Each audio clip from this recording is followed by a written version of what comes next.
Hi guys, Miss Hill here. We are going to be reading yet another book. So, our book today, we have not read anything by this author yet. It is Harry the Dirty Dog by Jean Zion. This is a really awesome book that I found when I was a kid. It has some really cool pictures.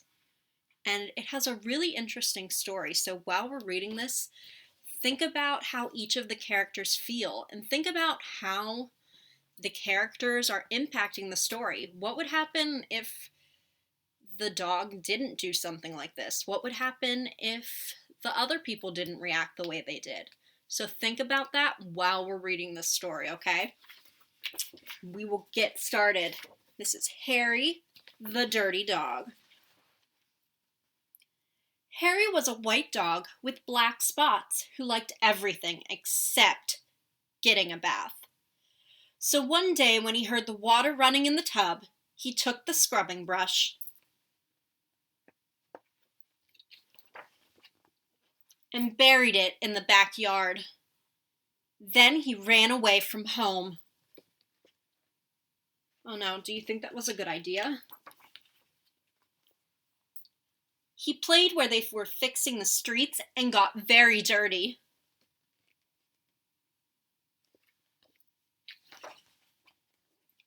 He played at the railroad and got even dirtier.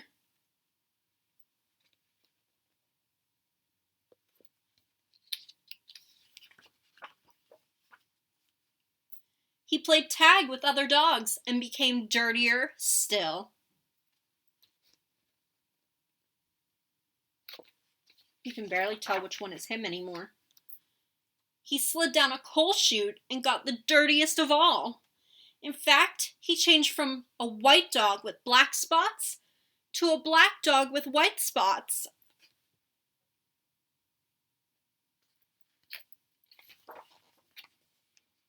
Although there were many other things to do, Harry began to wonder if his family thought that he had really run away. He felt tired and hungry too, so without stopping on the way, he ran back home. What do you think is going to happen when he gets home? When Harry got to his house, he crawled through the fence and sat looking at the back door. One of the family looked out and said, "There's a strange dog in the backyard. By the way, has anyone seen Harry?" They don't recognize him. Oh. When Harry heard this, he tried hard to show them he was Harry. He started to do all his old clever tricks. He flip-flopped, and he flop-flipped. He rolled over and played dead.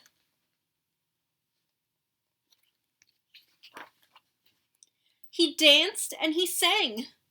He did these tricks over and over again, but everyone shook their heads and said, "Oh no, it couldn't be Harry." Oh, poor Harry. Harry gave up and walked slowly toward the gate, but suddenly he stopped. He ran to the corner of the garden and started to dig furiously. Soon he jumped away from the hole, barking short, happy barks. What did he find? He'd found the scrubbing brush, and carrying it in his mouth, he ran into the house. Up the stairs he dashed, with the family following close behind.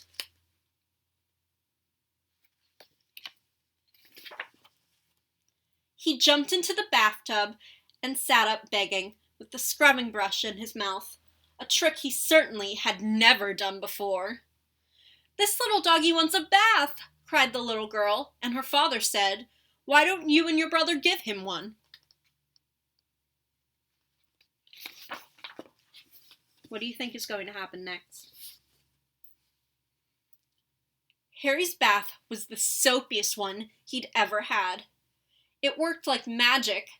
As soon as the children started to scrub, they began shouting, "Mommy! Daddy! Look! Look! Come quick! It's Harry! It's Harry! It's Harry!" they cried. Harry wagged his tail and was very, very happy. His family combed and brushed him lovingly, and he became once again a white dog with black spots.